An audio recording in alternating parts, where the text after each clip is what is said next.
6 o'clock Eastern time. Let's get started. And thank you. Thank you, everybody, for being here. And especially thank you to those who are here live. This is the first time that we've done a Red Cape Revolution hosted Ask Me Anything. And I really mean it. I just want to have the opportunity for you to ask me anything. But first, I want to say something to you, and I just want to say thank you.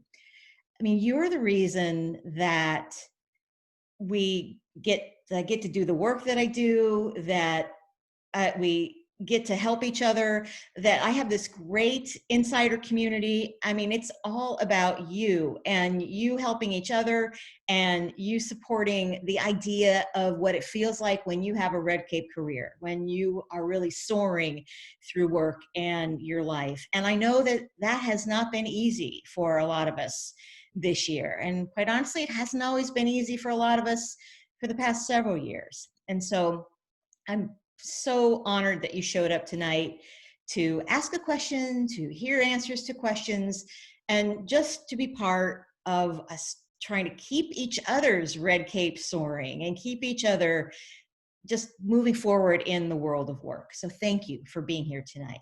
So know that this is a non-PowerPoint night. So you're just stuck with me, no fancy graphics, no anything, because I'm really just going to be answering your questions. And I've got questions that you said in advance, as well as we're going to use the chat. So if you're just joining us, pop into the chat, say hi. For those of you who weren't on earlier, let me just introduce my great assistant and client concierge, Deb Pelham.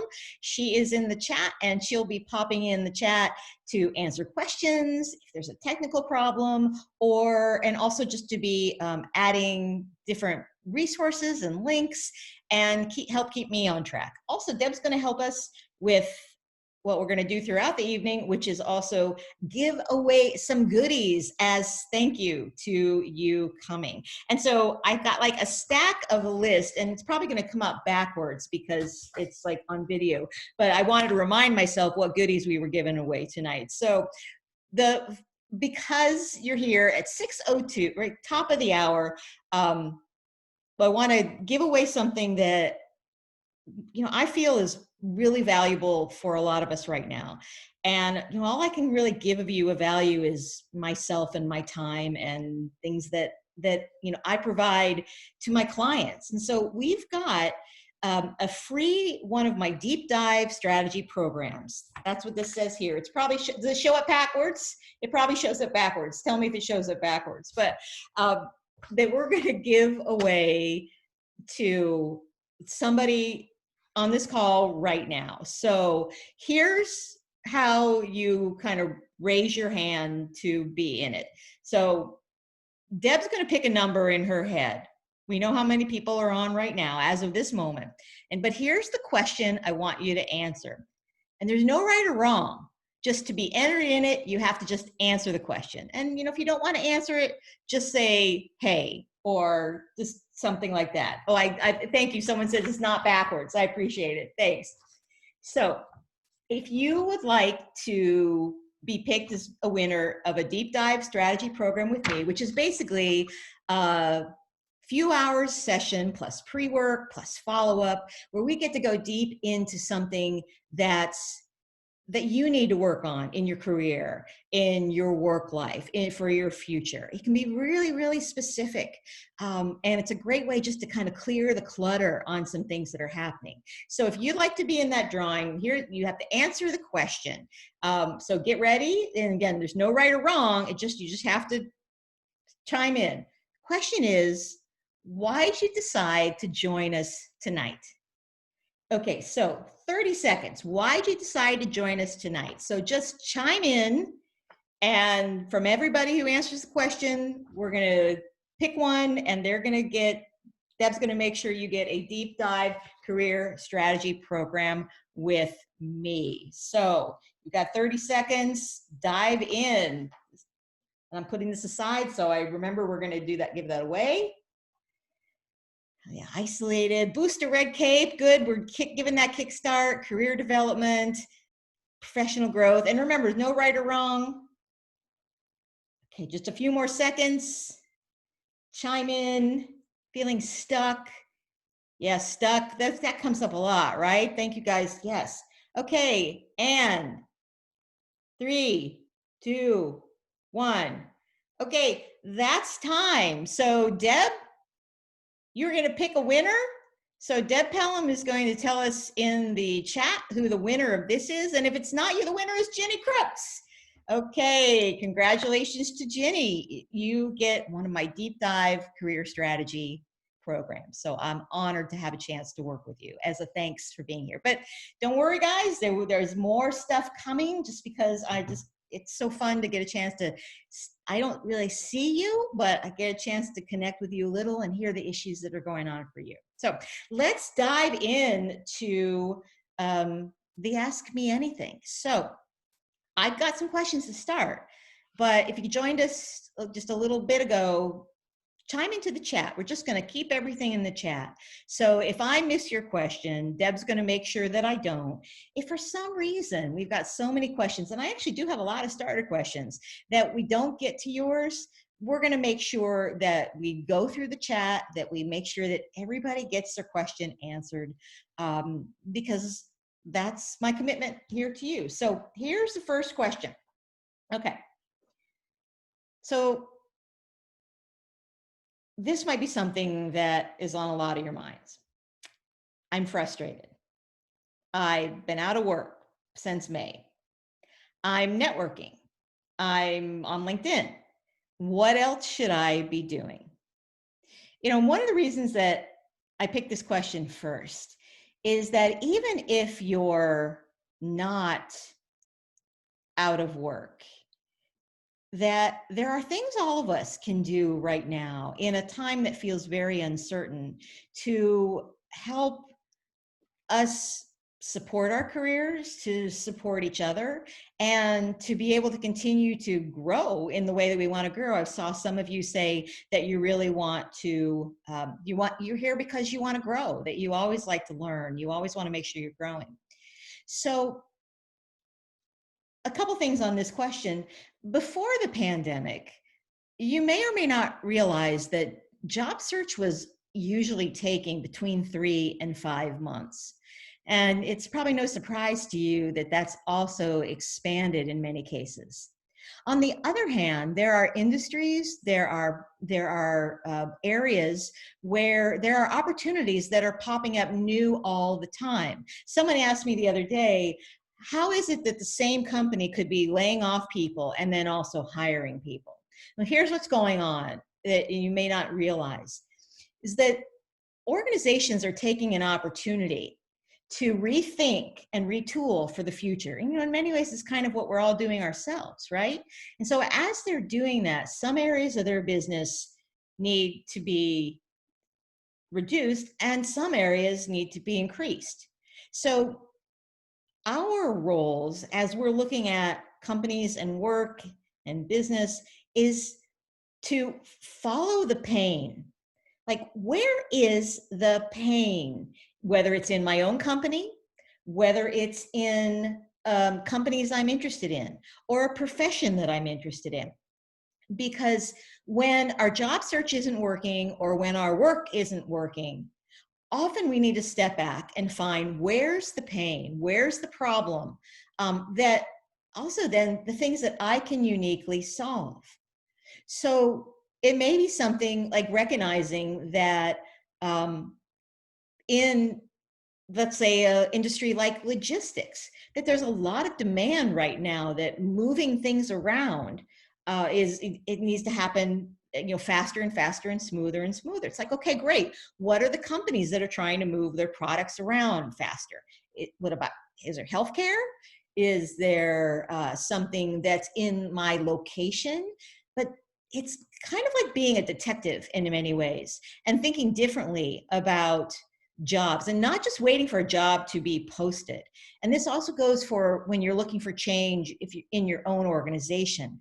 I find a lot of people wait too long, and they just wait for someone else to decide that there's a role to be had, instead of finding the pain, sniffing out the pain and the problems, and helping other people create a role for you there. So, what else should you be doing? Find the pain, I think, is the big piece of my advice that is helping people sometimes co create opportunities with other employers, co create a new business, or find things in your own job that there's some of this work you might have been doing isn't as important anymore, and there's other things that's more important. So being able to have those conversations, to be able to find the pain, is one of those characteristics that not a lot of people talk about, but is the difference between finding opportunities and not having opportunities at all. Okay, so as we go along too, Deb's going to pop in some other resources, that we thought might be helpful.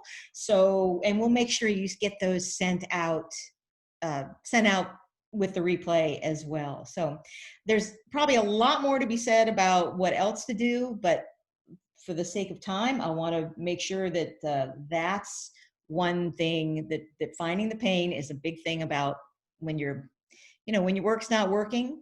You find how you can help, how you can serve, who needs you. So, all right. I want to go into one of the questions that's in the chat here, and before we go to the next one.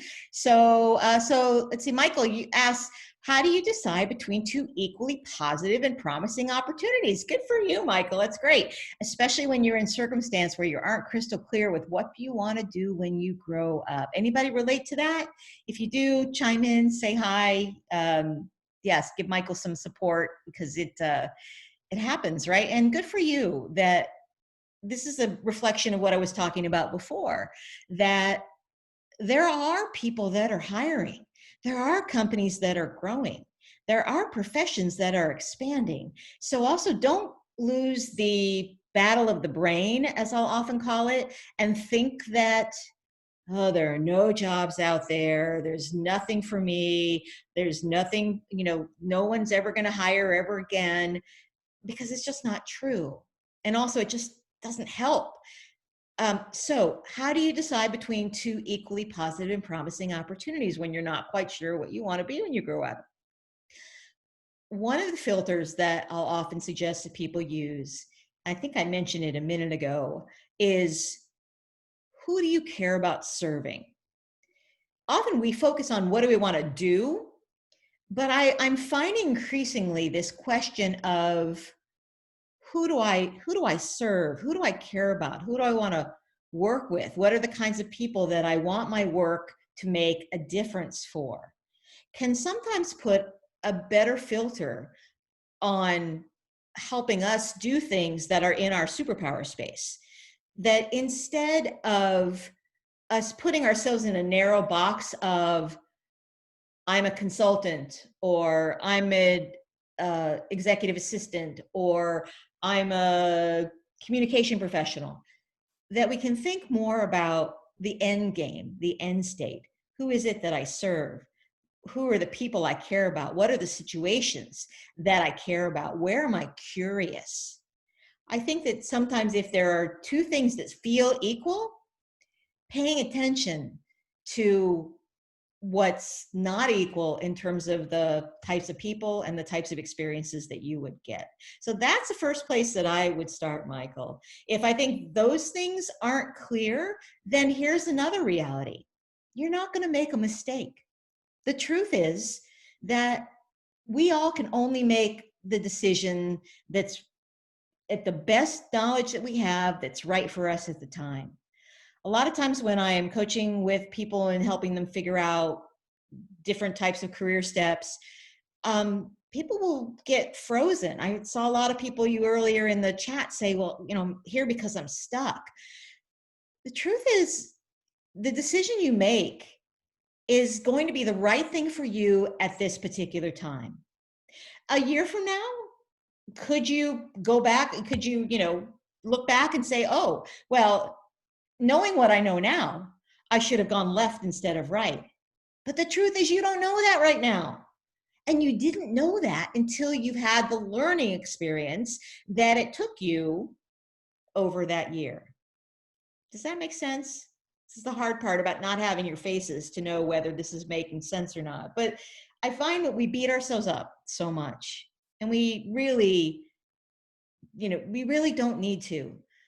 If we've done our basic homework and we've had good conversations and we understand, even if we don't know everything we want to be when we grow up, as Michael expressed in his question, we kind of have a good sense. And if we start to trust ourselves a little bit, we're not going to make a mistake. Okay, I hope that's helpful. So, all right. Let's, you know what? I'm going to go to one more question and then we're going to go to another drawing. And thank you, Michael. I'm glad that was clear. We all overthink our decisions, right? Because we've been taught that it's black and white. It's never black and white.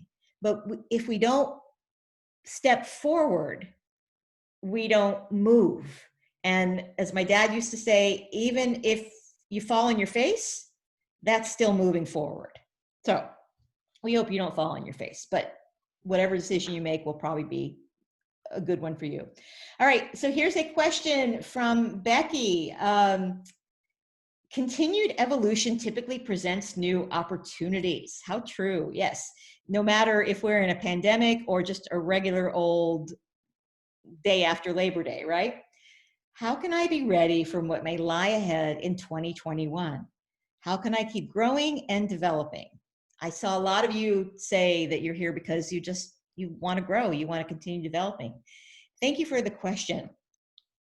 A lot of people have written this year off. And if you've been on some of my webinars before for other organizations, it's a pretty common mindset that people just wish they just want to fast forward into the new year. Becky's question is intriguing because how can she be ready for what may lie ahead? And to me, the first thing we have to do is we've got to give ourselves credit for what we really have done this year. And you may think that you've been in stall mode, or maybe you've been out of work, or maybe your work has changed, or you're not doing work that you love because of just all the chaos of the year. But I invite you to really take a hard look and feel free to chime in the chat of find something that you're proud of. You've probably learned something new you've never done. You probably have showed up in a way that you never had to show up before. I think we've got some questions a little bit later about remote working and managing people remotely. So how is it that you can, can look at that differently? How can you make sure that as you're thinking about growth, you're giving yourself credit for what you've already done? And then when you start with recognizing truly what you've already done, which, by the way, is a good thing to write down, because you're going to forget how you reacted in your business or in your work in March, April, May, when it comes time in November, December, January for your annual review, for anything else. Keep track of what you're growing, of how you're changing, of what you're trying differently.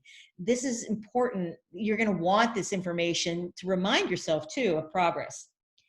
And then I think as you're thinking about growing and developing, Becky, the other thing I would say is kind of echoing what I said before of who am I helping?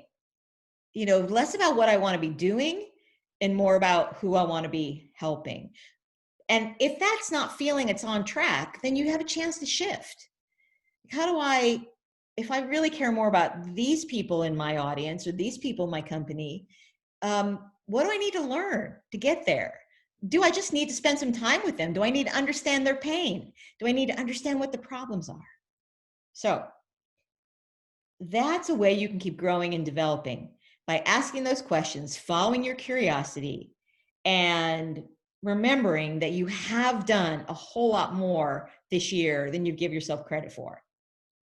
Somebody says keep a running list of accomplishments. Absolutely. Working remotely. Absolutely. I mean, those are all wins. I work with a lot of people who are achievers on the Gallup Strengths Finders, and oftentimes those of us who recognize who are achievers, we think the only achievement counts is if we cross the finish line. But when we only wait till we cross the finish line, we don't give ourselves credit for all the work that went into everything that goes along. Those finish line moments come few and far between. Anybody ever worked on a big project? I mean, there's a million steps in that. But getting to the next milestone, having a great conversation, having a new awareness, making a new friend, or building more trust in a relationship, those are wins. Mark them down. Okay. All right. So let's do another giveaway. What do we have here? Let's do this. I've got a private LinkedIn video review. So if you followed me for a while, you know I believe in the power of LinkedIn. And what we'll do for the winner of this is I will I'll give you some pre-questions to answer just so that I know what's important to you, what your direction is, if you have a particular direction.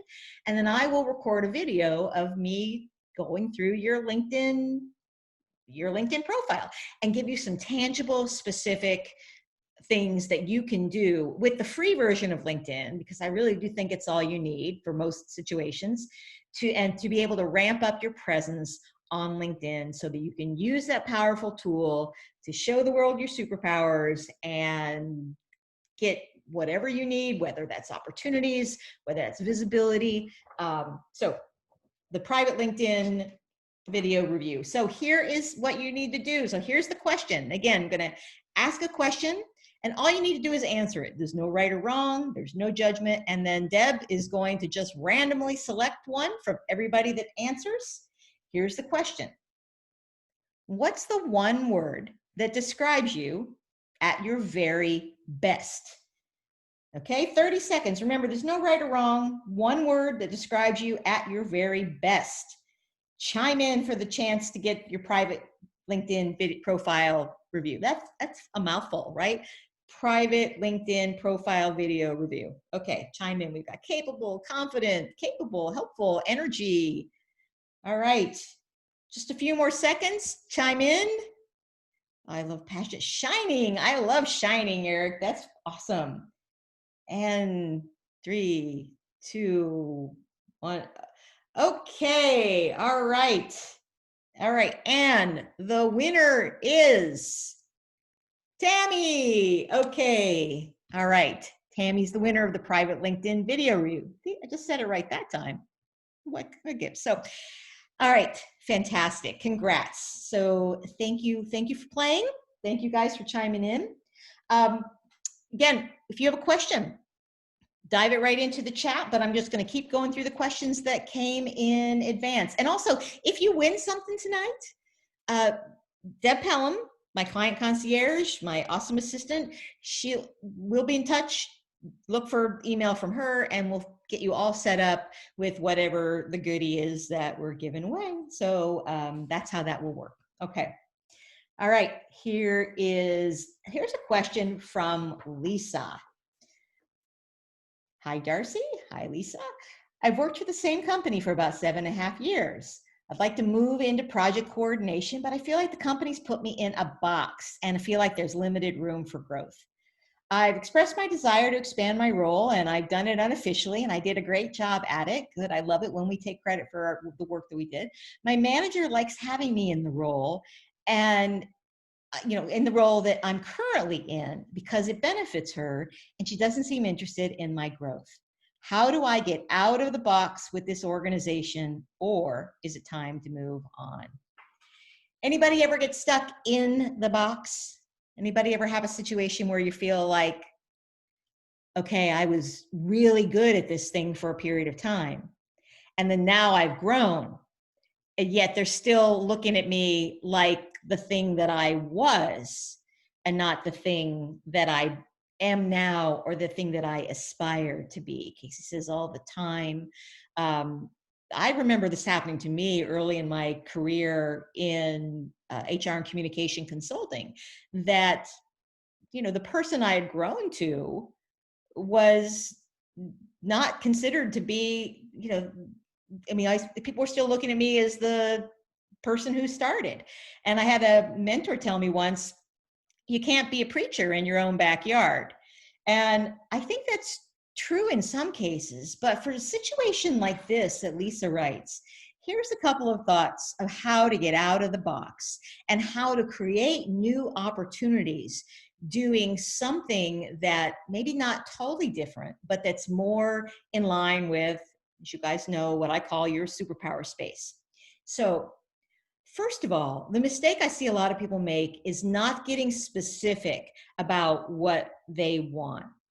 Often people will have these conversations with their manager where it will be more like well, if you think about it, or I'd really like to, as opposed to making a request, as opposed to being specific and saying, you know, as I've done some deeper thinking about my career path, I really want to be spending a majority of my time in project coordination.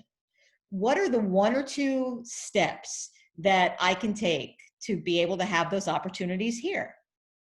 So, you have to customize the words for your situation. But when we just kind of talk vaguely about, well, I'd like to, or, gee, I'm really good at this, that people can't always put the links together for us. They can't always connect the dots between what I've said and a real action. So you may have to do the homework, Lisa, in your company for getting to something specific. And it may be asking for the steps, or here, even better, find the pain in your company that needs you as a project leader, as a project manager. It may not be your own department. You've been in that company for 7.5 years. So my bet is that you know people, that you have relationships with people. I mean, anymore, we don't kind of linger in jobs for 7 years that we haven't built a reputation, right? That we're not trusted by somebody. My bet is you have more trust and more relationships and leverage. So find the pain where they need more project management. Maybe it is something that's right in your own department. Now, you mentioned your manager doesn't seem interested in helping you grow. Well, yeah, because your growth causes a problem for her, right? Because you're good at what you do. And when you move into something else, that creates a hole, that creates a problem. This is also a side note for those of you who are in jobs and you're a little worried about whether or not you might be laid off at some point in the near future. The more you can be doing the things that your manager doesn't want to do, where you can be filling the gaps that your manager doesn't want, or whoever is the person that's going to have to evaluate that list.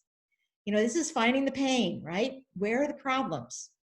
Because when you're the person that, like, if you go away, your leader doesn't want to do that work and it still has to be done, you become more valuable. Okay, that was a side note. But so, Lisa, for you, find that specific thing. You may have to propose an idea. You may have to say, you know what, I've been talking to some of the different leaders at the different departments, and I believe there's an opportunity where we need a dedicated project manager in the shipping department.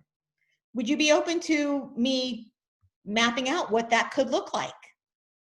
And maybe the pitch is not to your boss.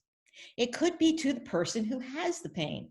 It could be to the head of the shipping department who's like, hallelujah, I didn't know there was somebody like you who knows our company and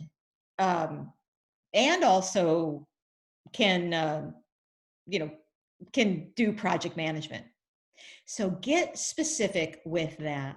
Deb's posted, and thank you, Deb, for reading my mind halfway to, in between, that there are scripts for having a tough conversations with your boss, with your leader, out on redcaperevolution.com. She's posted the link. We'll send it out after too if you miss it right now. But often we do have to call these things into question. And the mistake I often see people make too is that they assume because they brought it up and nothing happens, that, well, then it's time to move on. But they haven't put anything that someone could distinctly say yes or no to, like, I'd like to create a job over here. Would you be open to for a further conversation about that? Yeah, I'd be open to a further conversation about that. Or here's this problem that I see that because I've done X, Y, and Z, I think I'm uniquely positioned to solve. You know, is that something that we could talk about how to make that real? Or what are the 1 or 2 steps that would be helpful for you if we were going to have that conversation with your boss? Make it specific. Okay. Thank you, Linda, for coming. Appreciate you being here. So, and you remind me we're kind of a halfway point of our time. So I hope that helps. Oh, one more thing. If you are somebody trying to get out of the box, or you're trying to move into a different box, maybe you like the box you're in, but you're looking at where you want to grow to. Update your LinkedIn profile. Make sure your headline matches who you want to be, not who you've been. This is a mistake we see a lot where people are framing themselves in the past as opposed to in the future. So focus yourself forward. Who can you help? Where's the pain? As I keep saying, maybe that's the theme for tonight. Where's the pain, right? But you can get out of that box, and you have to try these strategies before I would suggest you giving up on your current company. Because after being there 7.5 years, you've got a lot of things to give. You have a lot of value. Okay. All right. I am going to just look at, okay, here's a question that came through for Edna. I'm trying to expand my network. Sometimes I'm frustrated by folks who don't always return calls, LinkedIn inquiries, and emails. This can happen with people I've worked with too. Everybody claims to be so busy. I move on, but I don't want to waste my time. Any suggestions? Yes. So when we're expanding our network, the best place to expand our network is through what I don't just call this, everybody calls a warm introduction. So be clear first about who are the kind of people that I want to meet. What do I want to learn about? Who's out there that I want to get to know? We often underestimate who we already know knows, who we know already knows. When I'm working with people who are doing a career change or even a core job search, often what I'll hear them say is, well, I don't know anybody in XYZ industry, like the industry that they want. But they're forgetting about the people that they know, like neighbors, people they go to church with, past colleagues, personal friends, alumni. Because the truth is that even the people that you don't know professionally, if they're in the work world, if they're professional, they know other people. And so connecting to them for a warm introduction, and the introduction also can't be, hey, I'm looking for a job. Do you know anybody who has a job? Because that shuts down a conversation right away. And here's why. Because the brain wants to be safe. The brain wants to be right. And people don't have an answer to, do you know of any jobs for me? Because we're not just all walking around with like a list of open opportunities in our head. And yet we don't want to just tell you, no, don't bother me. So either what happens if we're asking the wrong question, we get the response where people just ignore it. Like, I don't know how to answer that now, so I'll just deal with that later. Which may be one of the reasons you're not getting emails answered or LinkedIn inquiries answered. Like, what's the question you're asking? But a warm introduction from somebody else communicates trust. It's basically saying, I trust this person, and so you can trust this person too. And so if you're not finding success and connecting to people, I might think about, who do I already know that I want to ask who they know? And if you have a particular industry, you have a particular profession, that's even better, getting more specific to be able to say, I'm thinking about what's next for me. And one of the areas I'm exploring is management consulting. I know you know a lot of people. Are there one or two people that come to mind who have some kind of background in management consulting that you'd feel comfortable introducing me to?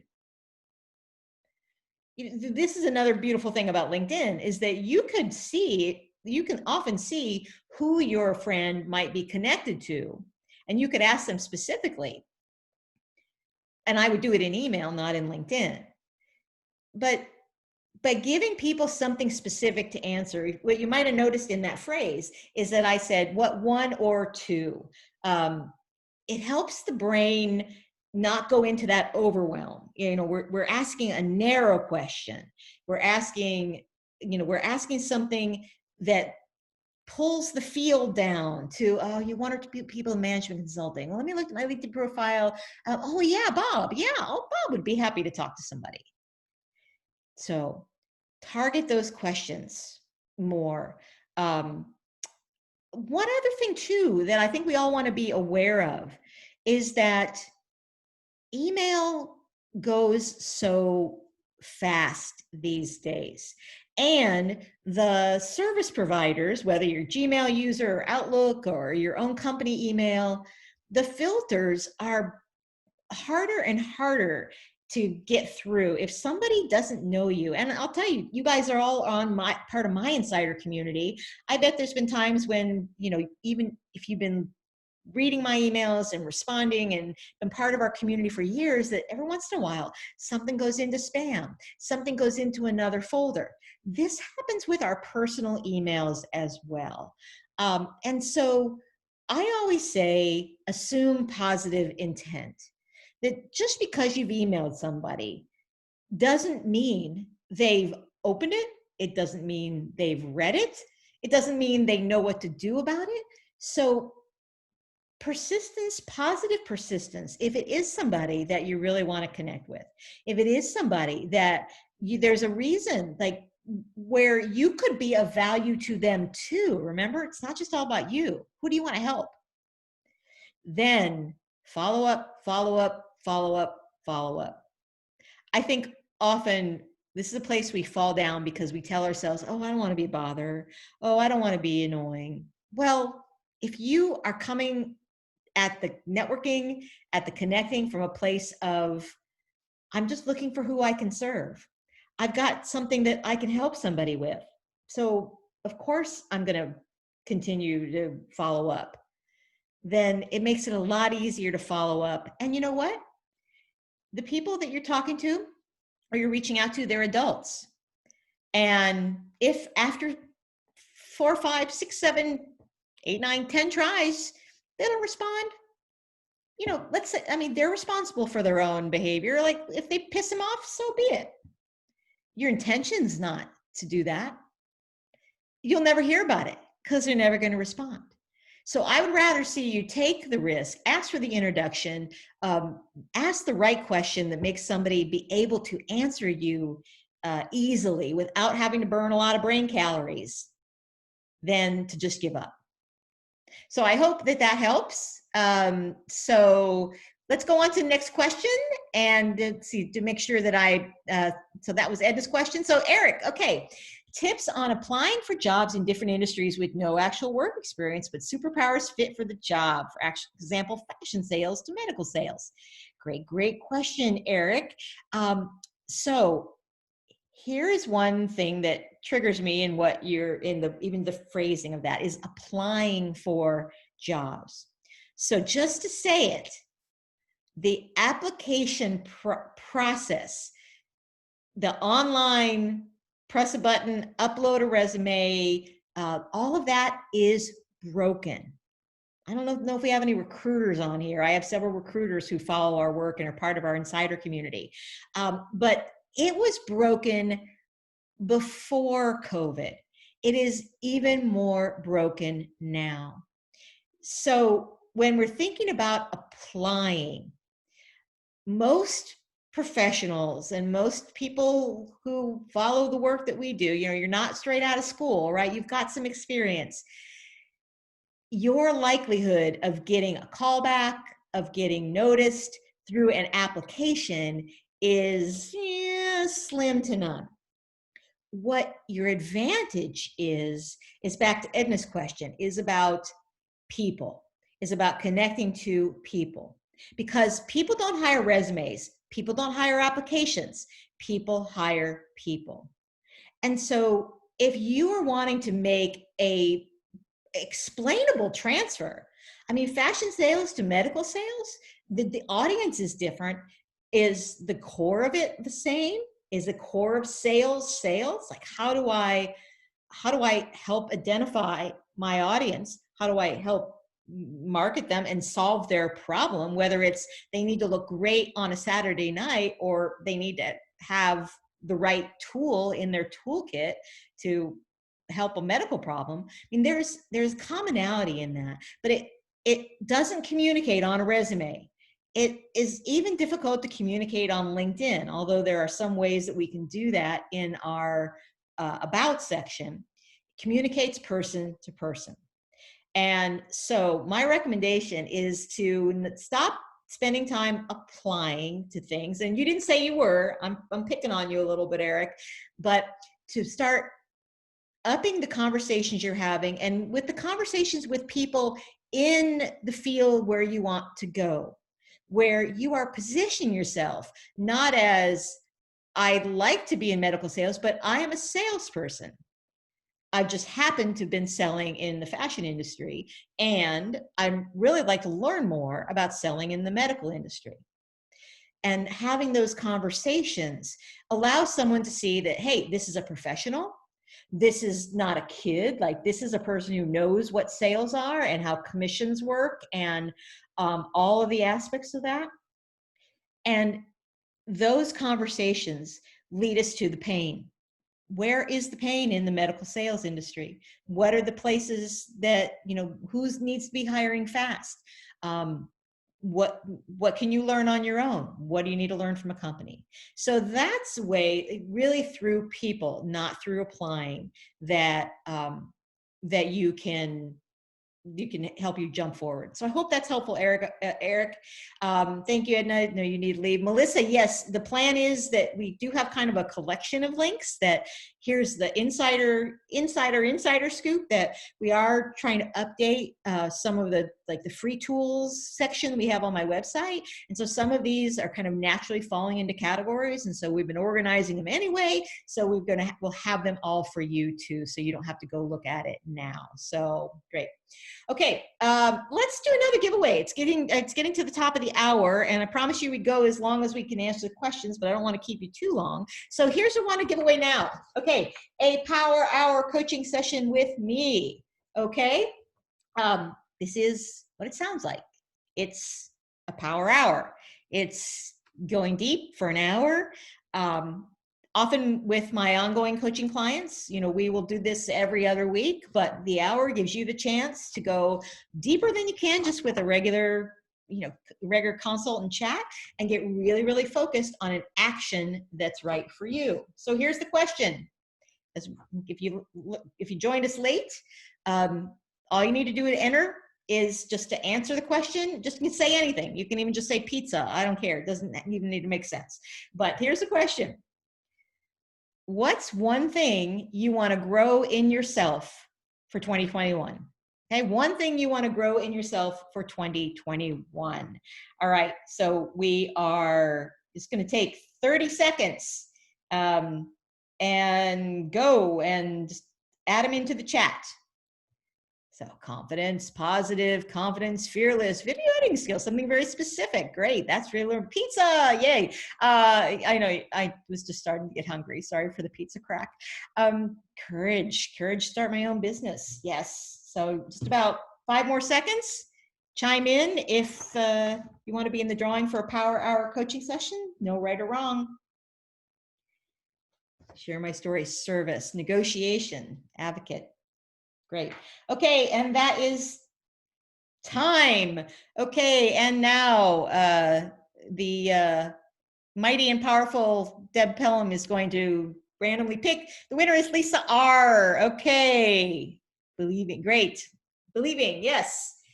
Okay, great. Congratulations, Lisa. You're going to get to work with me. I get to work with you for an hour. I feel fortunate. Okay. All right, moving on. How's this going? Are we good? How's the questions? Keep the questions coming. Okay. Here is a question that may be relevant for a lot of you. I mean, you know, if you are in have been in a traditional office environment, you are likely now working remotely. So here's the question. This was sent in confidentially. How do you make the transition from face-to-face peer to virtual manager? So it's hard enough to become somebody's manager when they're your peer. And for this person, the change happened when the company also went to remote work. So how do you make that transition? First of all, I don't know if you've picked this up in other things that I've written or said.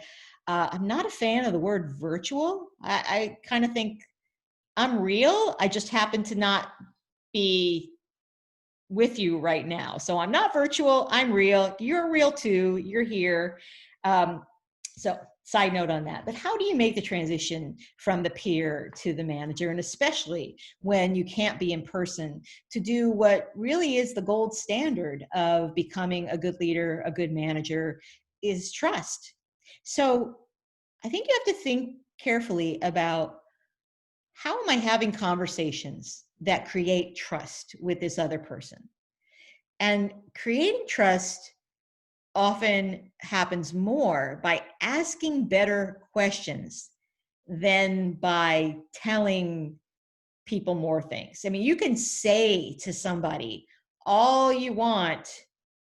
Oh, I want you to trust me. Oh, I want you to tell me what is going on. Oh, I really care about you. Oh, I'm really thinking about you. And that's lovely and wonderful. And those of you who are managers and leaders out there, I mean, give yourself a little pat on the back, because it's a tough time to be a leader, to be a manager.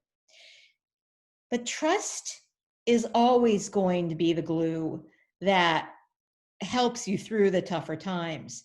And when you're building a different type of trust, especially as a leader, as a manager, you've got to have a different conversation. So, I would call it out.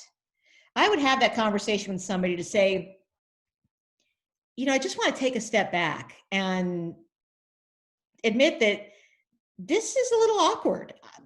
I'm really honored to have the opportunity to work with you as your manager. And we've been peers for a long time. So, if it feels awkward to you too, it does to me. And just be able to open up that conversation. But then say, there are some things that as peers, we probably didn't ask of each other, but I'm really curious. I would love to know a little bit more about, and then you decide, what you'd like to know more about them. You might want to know more about their real career direction. You may have made assumptions as a peer that they thought like you did. But often we just don't take a step back, and we don't give people the space to answer for themselves, and also give ourselves the space to have a clean slate with somebody.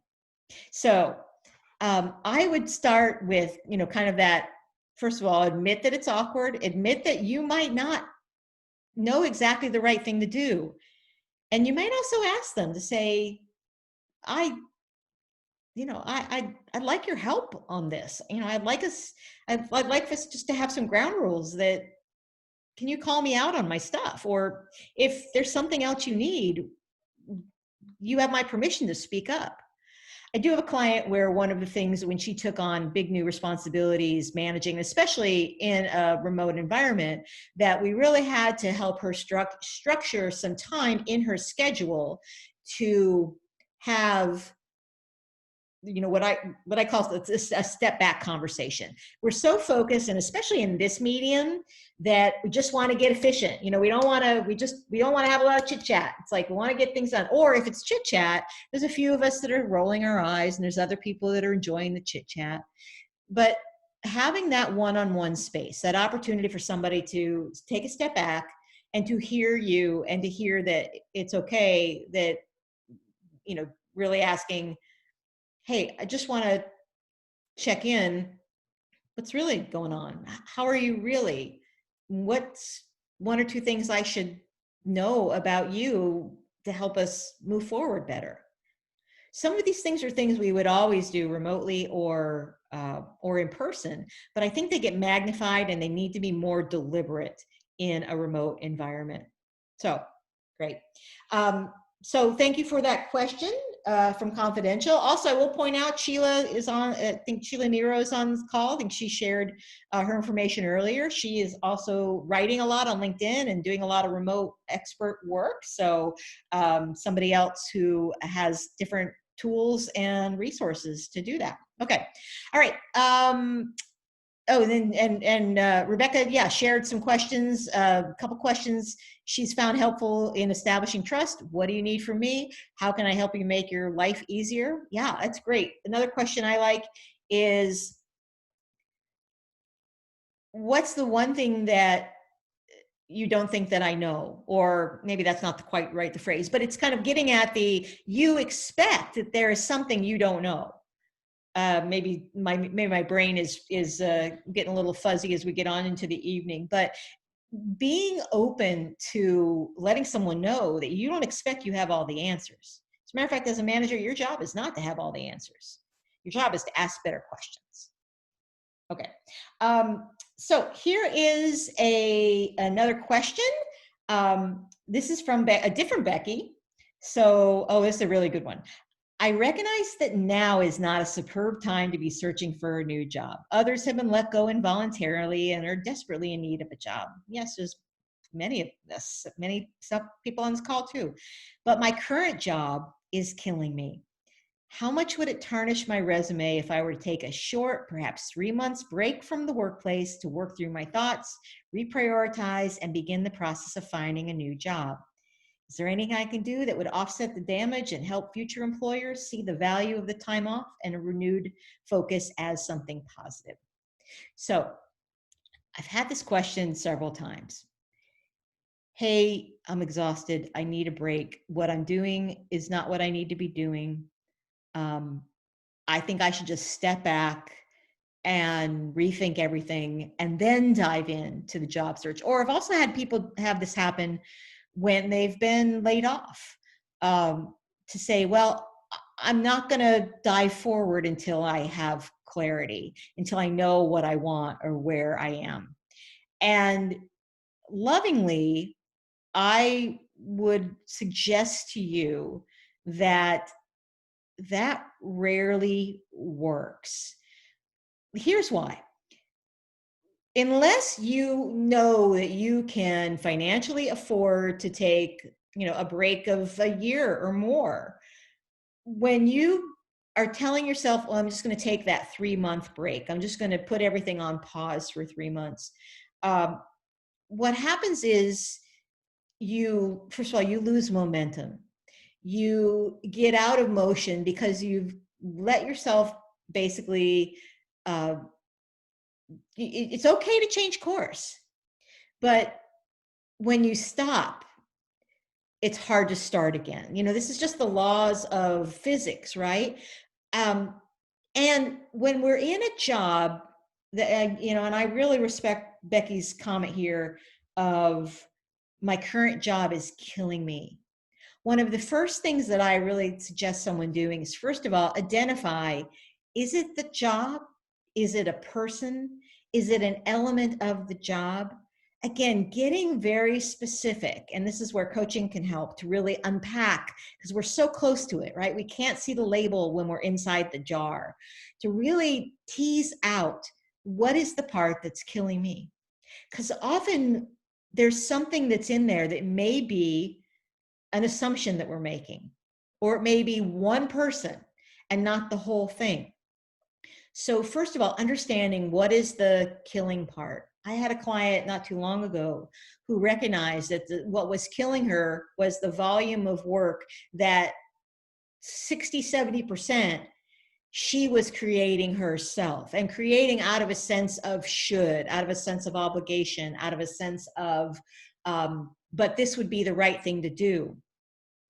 But I asked her to pull back and to say, what if nobody cared? You know, like, why, if you just pulled back, you didn't do those things, if you dropped those balls, and to experiment with pulling back, to experiment with dropping some of those balls. What she found is that there were some things that nobody did care about, that she was killing herself, that working hard, trying to keep everything in motion, and it didn't really matter to a lot of people. So she could make some adjustments. It wasn't going to be the perfect job forever, but she could make some adjustments to protect herself so that it wasn't killing her, so that she could put some of that energy into looking for what's next. So a break sounds nice on paper. And again, if you can financially afford it and you know yourself well enough to know you will have the discipline at a certain point to gear back up and pick back up and feel confident in yourself, and to get, into full motion, because somebody out there needs you. This isn't about you. Somebody needs you. When you step out, it's hard to find that person. So that's why I'm not a fan of the intentional short-term break. You can also get clear as you do. I think we also make an assumption often that that clarity comes from stopping, when actually clarity comes from action. Clarity comes from trying, from talking to people. It is the action that tells us what we're curious about, what we like. It's the conversation with each person. It's not some great lightning bolt that comes down from on high.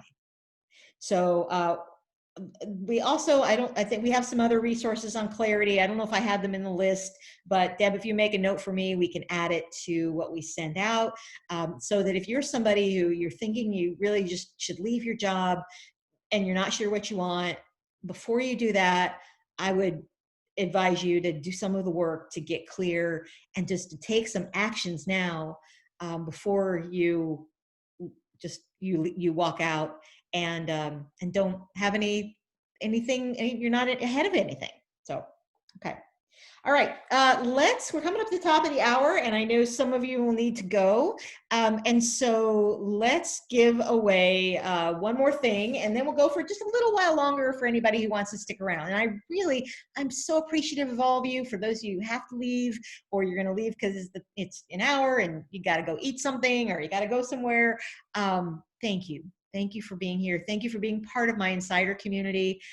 Please invite friends, colleagues. This community is better as there are more people like you in it, and we get a chance to talk. And if you liked this, we'll do this again sometime too. But let's give away something before we get to the top of the hour. So let's give away another power hour. How's that? So here's the question for another power hour. What's the one thing you need to remember to end the year strong? And remember, you can answer anything you want. There's no right or wrong. To get a power hour coaching session with me, what's the one thing you need to remember to end the year strong? Maybe it's some time matter. It will get better. Yes, it will get better. Anything. What do you need to remember? Or not forget? Is that the same thing as remember? I don't know. So just a few more seconds. Chime in if you want to be entered for the power hour coaching session. I'm just watching the time. I'm going to take a sip of water, give you a couple seconds. Okay. All right. You don't have to be perfect. You don't have to be great. Yes. Great. All right. Yesterday is over. Focus on today. I love that. So great. All right. And 3, 2, 1. Okay. And Deb is going to pick another person to get a power hour coaching session with me from everybody who answered. So Deb will put that in the answer winners. Karen K. Okay. All right. Okay. So Congratulations, Karen. We will be in touch. I'm going to go to just a couple other questions here that are a little more specific. So, what a blessing. You're a blessing, Karen, you and all of us who are here. So, all right, here's a question that I've heard people ask a lot. What's appropriate anymore to share on LinkedIn? I see people sharing what I feel like are personal, Facebook-y type things. Is that now okay? So here's my point of view. Never share anything on LinkedIn that doesn't represent who you are and what you care about professionally. So that means if there is something that's in the world that is not something that's your focus professionally, avoid it. So that might mean something's happening with you personally. I appreciate the fact that we all have people who have health issues and other things, but to me, and this is just my opinion, sharing the situation that happened with our aunt, uncle, friend, without it having a connection to something personal, professionally, doesn't belong on LinkedIn, doesn't reflect your personal brand very well. Now, the exception to that is that you might make a connection. You guys see that I try to do this from time to time in the stories that I share, in the emails that you read, and that there may be something that is happening personally, but there's a takeaway that applies to something thinking about at work or something thinking about professionally. So in those cases, I think it makes a lot of sense. But thinking about your audience, who is the person that is your connection, the person that might be that warm introduction that we talked about earlier, or the person that might be the person who needs you, the person who has a problem that you can solve or has pain that you can solve. Is the thing you're talking about something that's going to reflect of you well? Is that thing that you're putting on LinkedIn something that represents what you stand for, who you are, how you want to be thought of in the world? I think the other thing that happens when people start using LinkedIn as kind of Facebook is that the brain wants a clear picture of who you are and what you do. And so we had a question earlier about being in the box. Well, people naturally want to put you in a box, but you get to call out that box. You get to decide what that box is. And so if your box is too, I can't figure out who you are and what you do, and this goes to not just what you post, but your LinkedIn headline and profile and everything. But if I can't make heads or tails of who you really are and what you might want, then I don't respond to you, or I don't want to connect with you. I don't want to learn more about you. I'm not intrigued. I'm not curious. The brain doesn't like to expend extra calories to have to figure something out. If we want to be in touch with people, if we want to influence people, if we want to bring our superpowers to work with people, we've got to make it easy for people to know how to connect with us, what kind of ideas we bring, what are the things that we do. So I would say focus on the things that are in your professional space that are encouraging and encouraging others. If you follow me on LinkedIn, and if we're not connected, definitely reach out, send a personal note, always personalize a note, say, hey, Darcy, I was on your AMA webinar. But encourage people, recognize people. Way to go, Eric. Good job, Karen. Magnify their content. If it's somebody that you really like what they're doing, what they're saying, share it. Spread it along. I know Sheila has done this with some of the things that I share. I've tried to do it with some of the things that she shares because it helps the people that we're in connection with. So all of that adds up. So if you're questioning whether it's appropriate, chances are it might not be. If you see somebody, you see a pattern of other people putting things on about things you don't think are appropriate, think about your own reaction. Are you excited to connect with them? Do you think more highly of them? So, no, LinkedIn has not become Facebook. You can use LinkedIn in the way that it works for you, which is to show you at your very best in the professional sense. Okay. All right. So thank you to those of you. I know that are taking off. So we'll take one more question, and we'll give away one more thing before we're totally done. So because we had so many good questions. Okay. All right. This is kind of somewhat related to one of the other questions that we had. Like many others, our company let people go recently. I kept my job, and that's great, but now I'm overloaded. How do I manage the work of 3 people? So I think I answered this a little bit in the person who said the job was killing them. But I think it also goes when we're overwhelmed, we're overloaded, we have too much, is that we've got to drop some balls. And where do you find what balls can drop?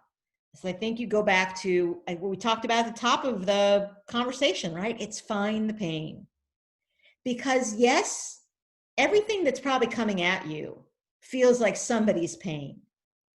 But one of the, I hate to say good things about the crisis that we're going through now, but there is a good thing in terms of giving you the opportunity to filter what's not important. I mean, you might have done this in your personal life a little bit. I know a lot of my clients have, I know I have. We can do the same thing at work, and we can do it even now. We can press reset on certain things and say, you know what, took a hard look back at these particular projects. And now, in light of this being the most important thing, I'm going to focus my energies here. Now, to do that, you may have to try some strategies to say no. I know we've got some links and some tools and scripts on that. You may also go back to that tough conversation with your boss.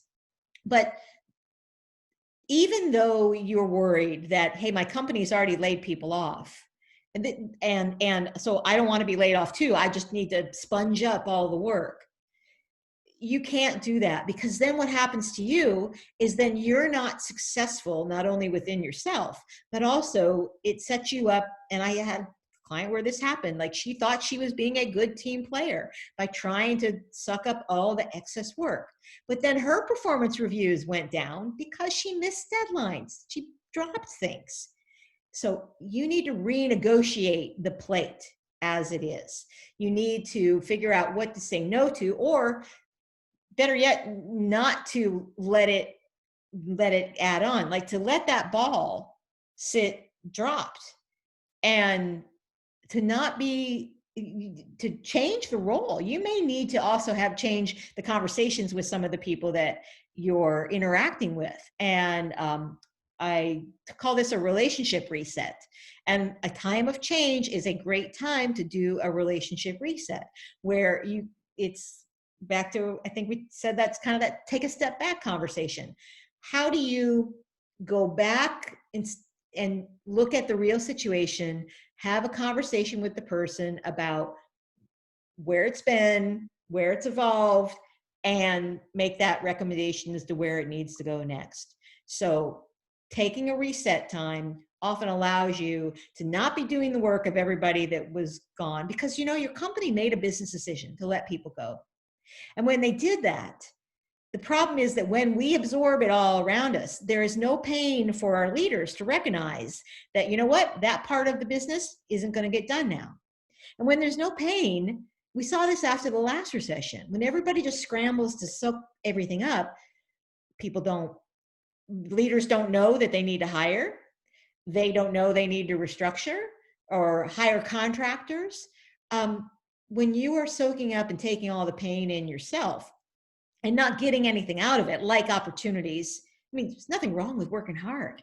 There's nothing wrong with doing new things. But if it's not in your superpower space, if it's not stuff that's pulling you forward, then you can't let it drag you down.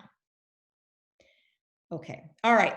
We are at 10 after the hour. You all have been with me for an hour. I think most of you have. I am so grateful that I hope you found something tonight in this unscripted, PowerPoint free evening of questions and answers. We'll make sure there's a couple more questions, but there's still some people who, and I'll get back to them personally. If you had a question, it didn't get answered, make sure to email me. You can just, as you know, in my insider community, you can reply to any email you get from me. And those go straight to me, and no bots, not even the amazing Deb Pelham, who's been on with us tonight.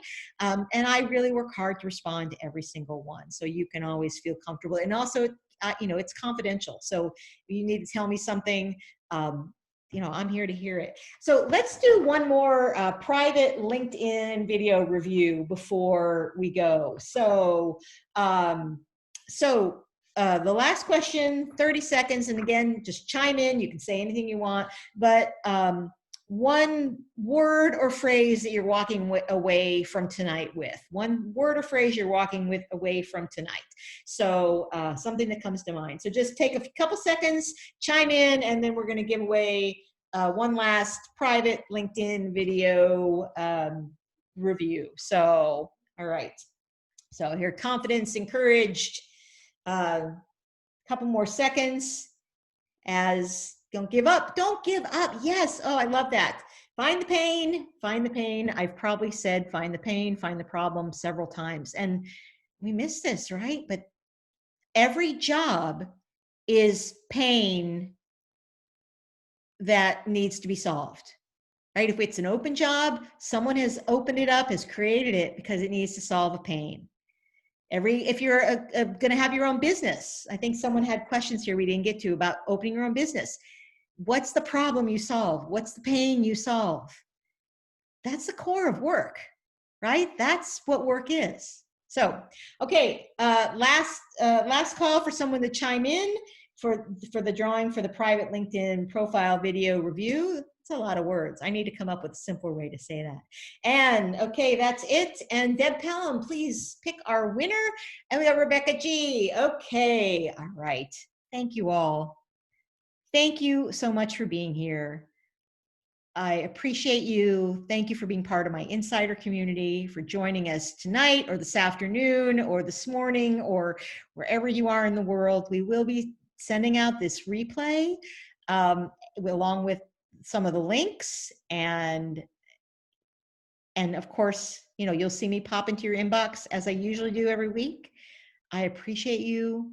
I know how awesome you are, and thank you for putting your red cape on and soaring through this crazy time in our new world of work.